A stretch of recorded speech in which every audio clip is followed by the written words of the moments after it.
Hello everyone, आज है 25 सितंबर और आज इस वीडियो में हम बात करने जा रहे हैं एनएचपीसी के बारे में। 92 रुपीज़ का शेयर है, 1% का फॉल हमें यहाँ पर देखने को मिला है। गिरावट डेफिनेटली यहाँ पर देखने को मिली है, लेकिन अच्छी खबरें भी यहाँ पर आई है। पैसा रेस करने वाले ही ये कंपनी, बहुत जल्दी बात करेंगे उसके बारे में। लेकिन उससे पहले अगर आपने अभी तक चैनल को सब्सक्राइब नहीं किया है तो प्लीज़ अभी इसे सब्सक्राइब कर लीजिए, क्योंकि आगे भी बहुत सारे वीडियोज़ हैं जो आपको काफ़ी ज़्यादा हेल्प करेंगे।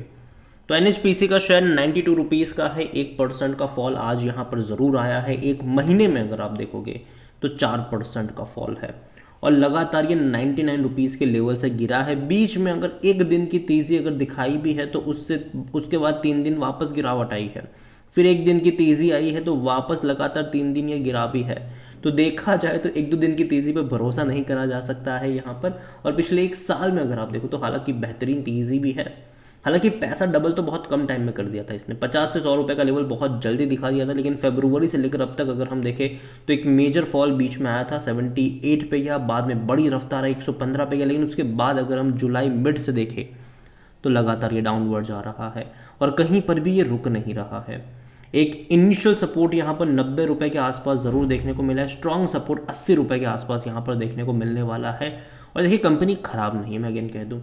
और अगर आप चैनल को रेगुलर फॉलो करते हो, मैंने पहले भी कहा था कि जैसे ही बारिश का मौसम शुरू होगा हमें पावर कंपनियों में गिरावट देखने को मिलेगी, और वो देखने को मिल भी रही है। लगातार ये गिरावट दिखा भी रहा है। और मैंने पहले भी कहा था कि यहाँ पर पावर कंपनियों में जो खरीदारी के मौके बनेंगे वो बनते आपको नजर आएंगे। स्पेसिफिकली जो एनएचपीसी जैसी कंपनियां हैं वहाँ पर जो नजर आएंगे मौके, वो आपको मिलने वाले हैं यहाँ पर जनवरी से। हालांकि बाकी पावर कंपनी अगर आप देखो तो रिलायंस पावर में तेजी खबर के चलते, क्योंकि उन्होंने डेट को मतलब अपने डेट को चुकाया है। टाटा पावर डेफिनेटली बहुत अच्छी कंपनी, उसमें कोई शक नहीं है, वो तो एवरग्रीन मैं कहूँगा उसको। लेकिन ऐसी कंपनी जिसने बहुत कम टाइम में बहुत बड़ी तेज़ी दिखाई है, जिन कंपनियों में मैं मानता ज़रूर हूँ कि थोड़ा बहुत प्रेशर वाला टाइम रहता है, स्पेसिफिकली जो बारिश वाला वक्त होता है और जो कहते हैं कि ठंडी वाला जो वक्त होता है हमारा, ठीक है, वहाँ पर। हालांकि जनवरी से मैं उम्मीद करता हूँ कि तेज़ी बहुत अच्छी आएगी यहाँ पर। अभी के लिए थोड़ा सा करेक्शन यहाँ पर, थोड़ा सा और करेक्शन यहाँ पर गहरा सकता है। लेकिन अगर बाय ऑन डिप्स की मैं बात करूँगा, अगर ये 90 रुपये के नीचे जाता है, स्पेसिफिकली मुझे 80 से 85 रुपये का लेवल पसंद है यहाँ पर। अगर वहाँ पर जाते तब तो बात और अच्छी होगी यहाँ पर। कंपनी के बारे में अगर आप देखो तो देखो, डिविडेंड पेइंग शेयर ज़रूर है और इन्होंने डिविडेंड भी पे करा है।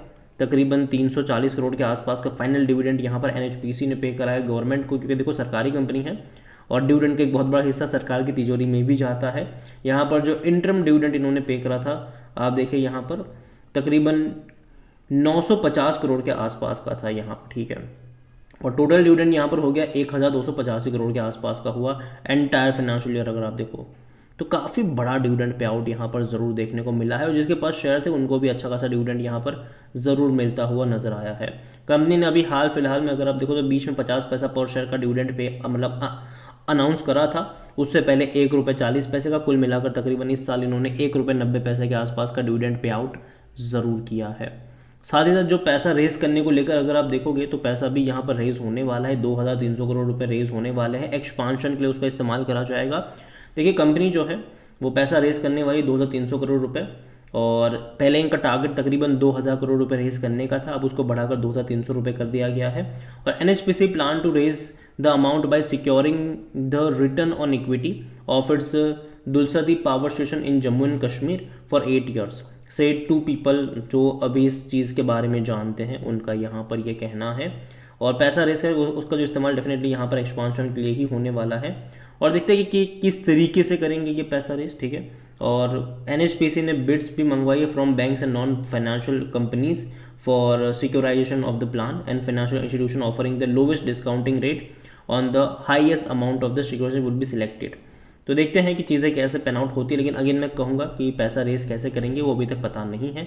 जैसे ही उसके अपडेट आएंगी बात करेंगे उसके बारे में भी। और जहाँ तक वॉल्यूम्स के बारे में बात करें तो 1 करोड़ 40 लाख के आसपास के शेयर यहाँ पर ट्रेड होते नजर आए हैं आज के दिन में, और आगे जब मार्केट क्लोज होगा शायद 2 करोड़ तक के भी आपको शेयर यहाँ पर ट्रेड होते नजर आ जाए।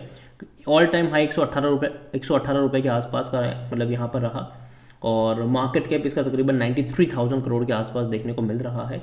कंपनी के बारे में अगर हम बात करने जाए तो according to Moneycontrol user हर कोई कह रहा है खरीदारी करो। अगेन देखो, मैं इतना कहूँगा कि जिसके पास है वो होल्ड करो, बेचने की ज़रूरत नहीं है। लेकिन फ्रेश बाइंग को लेकर मैं कहूँगा कि जल्दबाजी नहीं करनी चाहिए यहाँ पर स्पेसिफिकली, तब जब इसका ग्राफ 118 के लेवल से अगर आप देखो तो वो लगातार नीचे की तरफ जा रहा है, तब ये नहीं करना चाहिए। और अगर आप इनके डिविडेंड के बारे में देखो तो पे तो बहुत अच्छा पे इन्होंने मतलब डिविडेंड पे करा है। 1 रुपये 90 पैसे पर शेयर का डिविडेंड इन्होंने पे किया है, जिससे सरकार की तिजोरी में भी अच्छा खासा पैसा गया। जिसने इस शेयर में खरीदारी करी उनको भी अच्छा खासा मतलब पैसा मिला ज़रूर है। आप ये सोचिए कि 90 रुपये का शेयर अगर आपको साल का 2 रुपये का डिविडेंड पे करता है तो ये अच्छा डिविडेंड है, ख़राब नहीं है मेरे हिसाब से।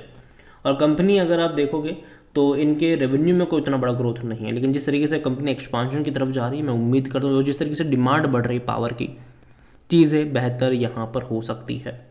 और जहाँ तक इनकी वेबसाइट पर अगर आप देखो, इनका बिजनेस पावर सेक्टर से जुड़ा है।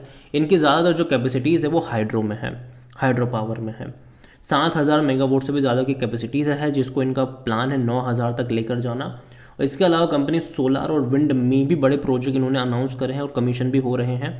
2 बड़े सोलार प्रोजेक्ट तो इनके इसी साल कमीशन भी हो जाएंगे, तो ये बड़ी बात है। विंड की अगर हम बात करें तो वहाँ पर भी कंपनी लगातार कोशिश कर रही है अपनी कैपेसिटीज़ को बढ़ाने के लिए। और कंपनी देखो, मैं मानता हूँ कि जो कंपनी पावर सेक्टर की जो स्पेसिफिकली पावर सेक्टर की कंपनियाँ हैं, अगर वो अपनी कैपेसिटी को बढ़ाएंगे तो और अच्छा पैसा छापेंगे, क्योंकि डिमांड तो बढ़ने ही वाली है। हम इलेक्ट्रिक व्हीकल्स वाले एरा में जा रहे हैं, हम ऐसे एरा में जा रहे हैं कि जहाँ पर हम धीरे धीरे मशीनों के ऊपर डिपेंड होने वाले हैं। उसको चलाने के लिए बिजली वगैरह लगने ही वाली है, और जो कंपनी अपनी कैपेसिटी को बढ़ा पाएगी वो कंपनी ज़्यादा पैसा मुनाफा कमा पाएगी। और सरकार जो है वो बिजलियों के लिए ज़्यादा दाम मतलब जो है वो चुका भी रही है। आज से 4-5 साल पहले जिस प्राइस पे बिजली खरीदी जाती थी, आज उससे डबल प्राइस से बिजली खरीदी जा रही है। तो कहीं ना कहीं मैं मान के चल रहा हूँ कि बिजली कंपनियां अभी पिछले 2 साल से फोकस में आई है। पिछले 2 साल में जितनी तेज़ी बिजली कंपनियों ने दिखाई है, उतनी उन बिजली कंपनियों ने पिछले 20 सालों में नहीं दिखाई हुई है। और जहाँ तक इसके वैल्यूएशन के बारे में बात है, स्पेसिफिक कंपनी के बारे में, तो 26 का पी है, सेक्टर पे भी 26 का ही है। तो ना ही जिस प्राइस पे वो सस्ता है, ना ही ये महंगा है। अगर अपने एग्जिस्टिंग प्राइस से अगर 10% का फॉल ये दिखाता है, तब जाकर इसका जो वैल्यूएशन होगा वो सस्ता होगा, तब जाकर यहाँ पर खरीदारी के एंट्री के मौके आपको नज़र भी आने वाले हैं। 50% एनालिस्ट यहाँ पर कहते हैं खरीदारी करो। फिनेंशियल्स अगर हम देखें इस कंपनी के, तो वो भी ठीक ठाक है। देखो, कोई उतना बड़ा ग्रोथ अभी भी यहाँ पर आया नहीं है। अगर आप इसको कंपेयर करते हो मार्च और जून के, तो आपको ग्रोथ देखने को मिलेगा, डबल ग्रोथ देखने को मिलेगा स्पेसिफिकली प्रॉफिट वाइज। लेकिन एक्चुअली अगर आप इसको पिछले साल से कंपेयर करते हो तो कोई ग्रोथ नहीं है। और देखो, इस कंपनी में यही है, इस NHPC में, कि जून और सितंबर के नंबर बहुत अच्छे होते हैं रेवेन्यू प्रॉफिट वाइज, लेकिन दिसंबर और मार्च के नंबर में रेवेन्यू में भी फॉल देखने को मिलता है, प्रॉफिट में तो और बड़ा फॉल देखने को मिलता है। तो यहाँ पर जून के नंबर मतलब जैसे पिछले साल से वैसे ही इस बार भी है, और सितंबर के भी वैसे ही मैं एक्सपेक्ट कर रहा हूँ यहाँ पर। और जहाँ तक शेयर होल्डिंग के बारे में देखें तो प्रमोटर की जो होल्डिंग वो 67.40% की है। प्रमोटर यहाँ पर कौन है? गवर्नमेंट है, सरकारी कंपनी है ये। इंस्टीट्यूशन की भी होल्डिंग ठीक ठाक है, 4.36% म्यूचुअल फंड के पास है, 5.92% डोमेस्टिक इंस्टीट्यूशन के पास है, 8.97% FIs यहाँ पर लेकर बैठे हुए हैं। रिटेल और अदर की बात करें तो 9.23% की होल्डिंग उनके पास है, जिनमें से रिटेल इन्वेस्टर हालांकि 9.23% पर है, जो अदर पार्टीज़ है वो 4.13% का स्टेक जो है वो यहाँ पर लेकर बैठे हुए हैं। तो ओवरऑल कोई अगर मैं शेयर होल्डिंग देखूँ तो उतनी बुरी नहीं है, मेरे हिसाब से अच्छे शेयर होल्डिंग पैटर्न ही है। और देखिए, ओवरऑल मैं अगर बात करूँ इस कंपनी के बारे में, NHPC कंपनी ख़राब नहीं है, लेकिन अगर आप इसका ग्राफ देखोगे ना, 6 महीने का अगर आप ग्राफ देखो यहाँ पर, तो गिरावट है, लगातार गिर रहा है। और देखो, बीच में अगर अटका भी था, थोड़ी बहुत तेज़ी दिखाई भी थी। अगर इसने मान लीजिए कि यहाँ पर 7-8% की तेज़ी दिखाई, फिर गिर गया, फिर 7-8% की तेज़ी दिखाई, फिर गिर गया, तो यहाँ पर कहीं पर कोई एक स्ट्रॉन्ग सपोर्ट बन नहीं रहा है। और जहाँ तक ग्राफ देखो, ऑब्जर्व करो, तो लगातार नीचे की तरफ जा रहा है। तो मैं इतना ही कहूँगा कि जल्दबाजी मत करना, यहाँ पर दूर बैठो, तमाशा देखो। अभी के टाइम पर जो खरीदारी के मौके यहाँ पर बनेंगे वो 80-85 रुपये के आसपास बन सकते हैं। अगेन ये मेरा पर्सनल ओपिनियन है, कोई भी इन्वेस्टमेंट एडवाइस नहीं है। ये वीडियो को यहीं पे एंड करता हूँ। पसंद आया हो तो लाइक करो, शेयर करो, चैनल पर अगर पहले बाहर है तो प्लीज़ सब्सक्राइब करें। और NHPC के बारे में आप क्या सोचते हैं वो भी आप मुझे कमेंट में लिख के बता सकते हैं। Thank you.